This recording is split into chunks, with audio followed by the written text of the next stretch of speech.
Actually வந்து cook with கோமாளியில் ஏன் பாதி ஷோவில் பாதி எபிசோடில் இருந்து நீங்கள் இல்லை இனிமேல் நீங்கள் இருக்க மாட்டீங்களா அப்படின்னு கேட்டவங்களுக்கு yes, I am not part of cook with Comali anymore. Kaipulla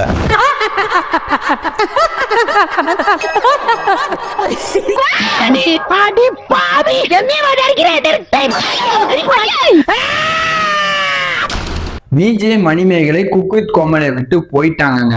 ஃபர்ஸ்டே ஒரு வீடியோ பார்த்துருப்பீங்க. அந்த வீடியோல அவங்க குக் வித் கோமாளியை விட்டு போயிட்டாங்க அப்படிங்கிறத வந்து அவங்களே சொல்லியிருப்பாங்க. அதுக்கான காரணத்தையும் வந்து அவங்க ஃபுல் வீடியோவில் வந்து அவங்களுடைய யூடியூப் சேனல்ல போட்டாங்க. அந்த வீடியோ பார்த்தீங்கன்னா 6 மில்லியன் பேச்சு, அதாவது 60 லட்சம் பேருக்கு மேல வந்து அந்த வீடியோ பார்த்துருக்காங்க. மணிமேலைக்கு நிறைய பேர் சப்போர்ட்டும் பண்றாங்க. அப்படி உண்மையிலே குக் வித் கோமாளியில என்ன நடந்தது அப்படிங்கிறத இந்த ஒரு வீடியோல நம்ம பார்ப்போம். இது மாதிரி டாக் ஆஃப் த டவுனா பேசுறதுக்கான காரணம் என்னன்னா, விஜே மணிமேகலை அப்படிங்கிறவங்க ஆரம்ப காலகட்டத்தில் பார்த்தீங்கன்னா சின்ன சின்ன ஷோவில் வந்து ஆங்கரா பண்ணிக்கிட்டு இருந்தாங்க. விஜய் டிவிலையும் பார்த்தீங்கன்னா நிறைய ஷோ வந்து ஹோஸ்ட் பண்ணியிருப்பாங்க.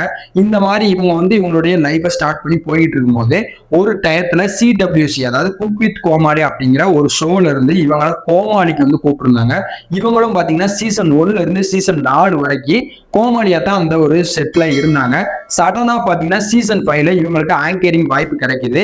இந்த ஆங்கரிங் காண்டி தான் அவங்க ரொம்ப வருஷமா வந்து காத்துக்கிட்டு இருந்தாங்க. அது இந்த சீசன் 5ல கிடைச்சது அப்படின்னு சொல்லிட்டு அவங்க அதுல ஆங்கரா மாறிட்டாங்க. பட் அதை கெடுக்கிறதுக்கு எங்க இருந்து தான் எவன் கிளம்பிடுவான்னு தெரியாது. ஒருத்தன் கிளம்பி வந்து அந்த வேலையை ஜோலியை முடிச்சிட்டாங்க அப்படின்னு சொல்லி ஆகணும். என்ன நடந்தது அப்படின்னு சொல்லி பாத்தீங்கன்னா, சீசன் 5 செட்ல பிரியங்கா பாத்தீங்கன்னா ஒரு கண்டஸ்டண்டா வராங்க. பிரியங்கா அப்படிங்கிறவங்க பாத்தீங்கன்னா விஜய் டிவில நடக்கக்கூடிய நிறைய ஷோஸ்ல ஆங்கரா வந்து இருக்காங்க. அவங்களுடைய வேலையை வந்து ஆங்கரிங் பண்றதுதான்.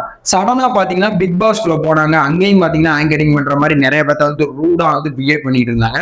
இப்ப இதுக்கப்புறம் வந்து குக் வித் கோமாளிக்குள்ளே வந்தாங்க. சரி, இங்கேயாவது ஒழுங்கா இருப்பாங்க அப்படின்னு சொல்லி பார்த்தா இங்கேயே அவங்களோட வேலையை காட்ட ஆரம்பிச்சிட்டாங்க. அதாவது அவங்களுடைய ரத்தத்திலே பாத்தீங்கன்னா ஆங்கரிங் வந்து ஓடி போச்சு. அதனால வந்து அவங்களால கண்ட்ரோல் பண்ண முடியல. இங்கேயும் பாத்தீங்கன்னா மணிமேகலை தன்னுடைய வேலையை பார்க்க விடாம இவங்க தன்னை அறியாமே வந்து ஆங்கரிங் போஸ்டிங் தகுந்தாப்புல இந்த இதை இப்படி பண்ணு அந்த இதை அப்படி பண்ணுன்னு சொல்லி அவங்களுடைய ஒரு டாமினேட் பண்ணிக்கிட்டே இருக்கிறதுனால அவங்களால அவங்க வேலையை கரெக்டா பார்க்க முடியல. இதனாலதான் மணிமேகலை வந்து ரொம்பவே கோபம் அடைஞ்சிட்டாங்க. கோபம் அடைஞ்சாலும் மறுபடியும் போய் வந்து பிரியங்கா கிட்ட போய் இந்த மாதிரிக்கா நீங்க இப்படி பண்ணாதீங்க, நீங்க வந்திருக்கிறது வந்து குக்கிங்க்கு வந்திருக்கீங்க. ஸோ குக்கிங் வேலையை மட்டும் பாருங்க, என்னுடைய வேலையை வந்து ஆங்கர், நான் ஆங்கரிங் வேலையை நான் பாத்துக்கிறேன் அப்படின்னு சொல்லி சொன்னதுக்கு அக்கா ஒத்துக்கிட்டே மாட்டேன், இன்னும் அப்படின்னு சொல்லிட்டாங்க. என்னதான் பண்ணுன்னு தெரியல. ஒன்னு மணிமேகலே 2-3 ஷோ வந்து பொறுத்து பார்த்தாங்க. பட் முடியல அந்த காலத்தினால. இனிமேல் நான் குக் வித் கோமாளி செட்டுக்கே வரல, நீங்களே வேற எந்த ஆங்கர் வச்சுனாலும் நடத்திக்கோங்க அப்படின்னு சொல்லிட்டு எனக்கு மானம் தான் முக்கியம், தன்மானம் தான் முக்கியம்னு சொல்லிட்டு கிளம்பி போயிட்டாங்க.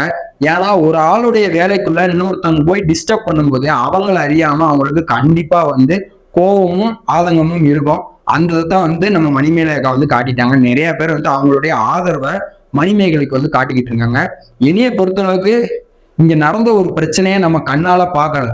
பட் அவங்க சொன்ன விதத்தை பொறுத்தளவு, அதாவது மணிமேகலை அவங்க வந்து டீட்டெயிலா வந்து ஒரு வீடியோ போட்டாங்க தன்னுடைய யூடியூப் சேனல்ல. அந்த வீடியோல அவங்க சொன்னதை வச்சு பார்க்கும்போது வந்து உண்மையிலே ஒருத்தவங்க வேலை பார்த்துக்கிட்டு இருக்கும்போது அந்த வேலையை கெடுக்கிற மாதிரி வந்து இன்னொருத்தவங்க வந்து டிஸ்டர்ப் பண்ணா கண்டிப்பா யாருக்கா இருந்தாலும் வந்து கோபம் வரும். அந்த கோபம் நியாயமானதா அப்படின்னு சொல்லி நான் நினைக்கிறேன்.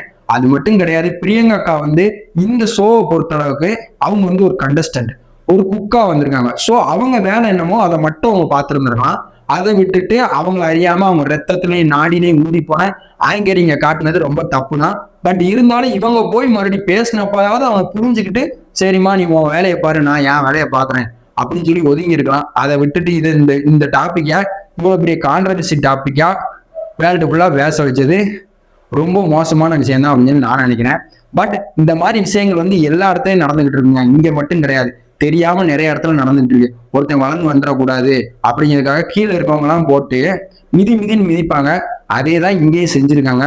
இந்த அக்காவுக்கு நடந்த மாதிரி வந்து நிறைய பேருக்கு நடந்திருக்கும், வெளியே சொல்ல முடியாம இருந்திருப்பாங்க. பட் இந்த அக்கா தைரியமா வெளியே சொன்னது வந்து ஒரு நல்ல விஷயம் தான். ஏன்னா இதை பார்த்து நிறைய பேர் வந்து தைரியமா வெளியே வருவாங்க அப்படின்னு சொல்லி நான் நினைக்கிறேன். இந்த மாதிரி வந்து பிரியங்கா அக்கா பண்ணது ஒரு விதத்துல தவறு தான். அதே மாதிரி மணிமேகலை அக்கா வந்து ஓப்பனா சொன்னது ரொம்ப பெரிய ஒரு நல்ல விஷயம் தான். ஏன்னா நிறைய பேருக்கு இந்த மாதிரி விஷயத்த சொல்றதுக்கு ஒரு தைரியத்தை கொடுத்துருக்காங்க. தன்னம்பிக்கை முக்கியம், மரியாதை முக்கியம். அதே மாதிரி வந்து தனக்குன்னு இருக்கக்கூடிய ஒரு ரெஸ்பெக்ட் வந்து ரொம்ப முக்கியம் அப்படிங்கிறத அழகா வந்து வெளியே வந்து ப்ரூவ் பண்ணிட்டாங்க. இந்த அக்காவுக்கு ஒரு நல்ல லைஃப் இருக்கு அப்படின்னு நான் நினைக்கிறேன். ஏன்னு கேட்டீங்கன்னா, நம்ம வந்து மதிக்காத இடத்துல ரெஸ்பெக்ட் இல்லாத இடத்துலயும் இருந்தோம்னா நம்மளுக்கு காலப்போக்கில் வந்து நம்மளை வந்து அவ்வளவுதான், எதுக்கும் ஆக மாட்டான், இவன் என்ன சொன்னாலும் இங்கதான் இருப்பான் அப்படின்னு சொல்லி நம்ம மேல வந்து தப்பான ஒரு அபிப்பிராயம் வந்துடும். அதை வந்து அக்கா வந்து பூர்த்தி செஞ்சுட்டு எனக்கு வேலையும் வேண்டாம் ஒண்ணும் வேண்டாம், எனக்கு செல்ஃப் ரெஸ்பெக்ட் தான் முக்கியம்னு சொல்லிட்டு வெளியே வந்துட்டாங்க. கண்டிப்பா நெக்ஸ்ட் சீசன் வந்து சன் டிவில இந்த டாப் குக்கு தூப்பு குக்குன்னு சொல்லி ஒரு ஷோ நடக்குது, அந்த ஷோக்கு போனாலும் போயிடுவாங்க. ஏன்னு கேட்டீங்கன்னா அந்த சீசன் 5 இப்ப அந்த CWCயோட சீசன் 5 வந்து ப்ரொடக்ஷன் டீமே வேற. இந்த ப்ரொடக்ஷன் டீம் என்ன செய்யறாங்க அப்படின்னா, ஆல்ரெடி சீசன் 4 வரைக்கும் நம்ம வெங்கட்பட்டு வந்து இருந்திருந்தாரு அந்த ஷோல. அங்க ஒரு சில பிரச்சனைகள்னால அந்த டீம் அப்படியே கலைஞ்சு சன் டிவிக்கு வந்துருச்சு. சன் டிவிக்கு வந்து இப்போ வந்து அவங்க பாத்தீங்கன்னா டாப் குக்கு டூப் குக்குன்னு சொல்லி ஒரு ஷோ நடத்துறாங்க. இந்த ஷோல பாத்தீங்கன்னா மேக்சிமம் இந்த குக் வித் கோமாளியில இருந்தவங்க தான் வந்து அந்த ஷோலயே வந்து இருக்கிறாங்க. இதே மாதிரி பாத்தீங்கன்னா இப்ப அந்த டீம் மொத்தமாவே கலைஞ்சிருச்சு. இப்ப இந்த குக் வித் கோமாளில பாத்தீங்கன்னா புகழ், அதுக்கப்புறம் பாத்தீங்கன்னா ஒரு நம்ம குறைசி இவங்களதான் வச்சு அந்த ஷோ ஓட்டிக்கிட்டு இருக்காங்க. மேக்சிமம் நிறைய பேர் இங்க வந்துட்டாங்க. இப்ப மணிமேகலையும் இனிமேல் சன் டிவிக்கே போயிடுவாங்கன்னு நினைக்கிறேன்.